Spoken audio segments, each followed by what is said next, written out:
What's going on, everybody? I hope you're having a great day today. And today I'm going to be breaking down how I made over $16,000 in one single day trading in the stock market. Now, that may seem a huge figure, and it is, but don't worry if you have a small account.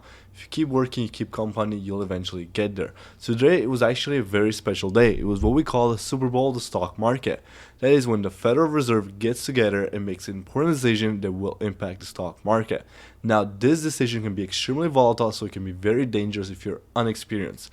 But luckily, I got some experience, and I always take advantage when there's a lot of volatility in the markets, because that means there's a lot of opportunities for me to make money. Now, alongside, I traded this all live over our Twitch. The Twitch name is Big Gains Club. Make sure you go over there and hit the follow button, because I trade live on there for free all the time. I don't have a set schedule, but I try to show the people some love by doing some free trading. So that's a great education.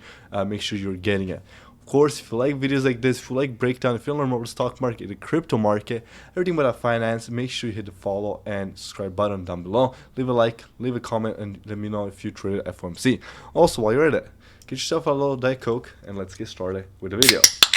So what was happening today was the federal rate was going to decide how much interest rates were going to go higher, if they were going to go higher, and how long they plan to keep increasing these interest rates. We all probably have heard of this, but we had the Silvergate Bank go under, and a lot of banks being under distress. So a lot of people are being optimistic in the markets, and they were hoping the Federal Reserve will be a little less hawkish and more dovish, which means totally that the Federal Reserve will be a little less aggressive with their interest rate hike decision. Now, at 0.25 price interest rate hike is kind of what we all priced in and what the market did at price in. So knowing those factors and knowing a little bit about the market history, I expected to have a rally more than likely, but then followed by sell-off either towards the end of the day or into the day after. And that's exactly what we saw. So my very first trade on this, if we go, was actually on a triple Q. So what we saw here was first this very first 25-point rate hike decision, and I started entering some calls very early on this very first pump. Then I had this zone here drawn out, and if you follow my Instagram, I also posted this on the reel. This was a previous breakout area that was looking for a bounce and then a push higher into this 314 zone. So what I did, on this first breakout, entered calls and I started selling them towards 312, 313 resistance level.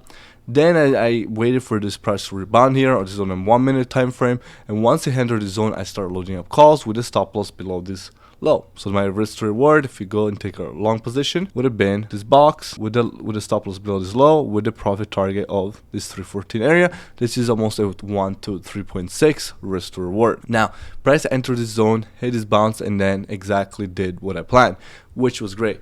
Now, what we have to understand here is, yes, there is the news, but if you combine the volatility of the news with some key levels that you already have drawn out, guess what you have? Now you have big, strong moves that's going to be directed through your levels, which is going to give you a ton of money possibilities. Now, these moves are happening quick. Keep in mind, these are a 1 minute time frame, so it's not for very beginners. That's why I like to live stream these moments so people can just follow me rather than waiting for a call out in the chat. It's much faster and much easier for everybody.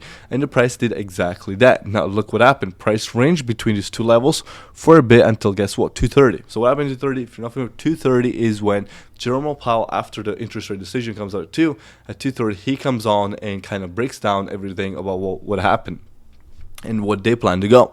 So I thought this was going to be what was going to be bearish about the whole situation. That's why I thought it was first going to be bullish and then bearish, because I thought that yes, they're going to increase only 0.25, but I don't think they were planning to pivot anytime soon.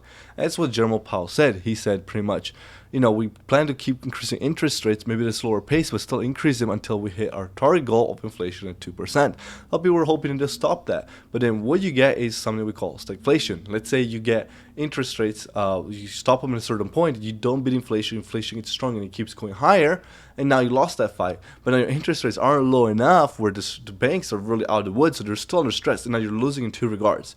The Federal Reserve is kind of in a catch-22 situation where they're like, hey, they either commit to beating inflation or they commit to having high inflation but then save the banks. So you kind of have one of those. And then the way Jerome Powell mentioned in his meeting was he wasn't really too stressed about these really smaller banks falling under, because he knows the bigger banks, they don't have as many issues and they're actually going to thrive a little bit better. So exactly that's what happened here. We had this triangle here on a 5 to 1 minute time frame, and I was looking for this buy side liquidity to be taken here on this top triangle. So after a move up, right, on that secondary pump where we entered the Q calls, we sold, and then we started ranging into this triangle. Then I was looking for a move, and this happens quite often. A lot of, market makers will use these triangles to make you think it's going to go one way, and then guess what, bamboozle you and run it the other way. So we actually shorted after this move up and this move down here. So we shorted down here all the way to this where we had this sell side liquidity. The sell side liquidity was the pre-market lows. So you came, you swept that, and then you run it out for a new higher day, right? So keep in mind there's gonna be a ton of moves in here, and you just can't catch all those moves. Now, roughly around this point, then I made another $5,000 profit on puts, but entered this near this higher day here. I had this play ready. I wasn't able to fill, so I didn't, but I didn't mention it to the chat. And I also did not catch this move up, right? So I've caught 1, 2 moves so far, missed the third because I didn't fill, and this one I just didn't catch and waited for this 42.18 rejection. Also getting some help from one of our head traders, Zeus, one of my 7-figure mentees. If you know which interviews I had with Zeus, great trader. He called SPX puts right here, right? Kind of gave me that confirmation, like, yeah, I do think it's a short setup as well. So I took some short position and ran it almost all the way down. I closed around $3.99 for a nice other $5,000 to $6,000 profit roughly, and closed the day a little over $20,000. Then guess what happens? This goes lower, and after you took the sell side liquidity the first time, you can see here this bounce. Now it doesn't bounce anymore because you took this liquidity. The liquidity was sitting here waiting for the orders to be filled, has been taken, and then guess what you do? You go all the way down below and you hit the next liquidity zone, or next supply zone in this case. The gap here in this case will be this daily gap. You bounce on the gap for one more push higher, and then you reject. Can you guess what can you reject from? If you take your fib retracement tools, you reject right off that 0.618 level, the major point when you're trading fibs. So you made a perfect retracement for another leg down, and then eventually another leg down, and the market ended up getting destroyed. Fortunately, I had to pick up my son, so I couldn't trade this last part and missed out on a ton of profit. If I was holding my puts all the way through, guys, they moved almost 1,000%. So I bought my puts first at 4.8, started selling them somewhere around 7, 13, and then eventually even hit 70, but unfortunately I was already out of the markets by then. You can't catch the whole move, and you have to live with that. You just gotta be happy about the trades that you've taken, right? And be happy with the decisions you made, and make sure you have plans. So that's essentially how I made a little over $16,000 today. Every trade I took was at 0 date trade, so that means the expiry would have been today's date. Made it even more volatile because with only 1 to 2 hours left before the end of the day, it could have been a very volatile day. All in all, very happy on how I traded, very happy how the team traded. Of course, the team made bank too. And I hope you guys appreciate these breakdowns here. I try to make it more often. As you can see, I've been posting a lot more on the YouTube channel. So make sure you support, hit the like button, you share this.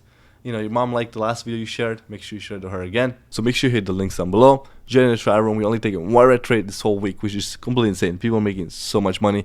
So if you're not in the chat room, you're literally losing money. Make sure you hit the subscribe button. As always, peace.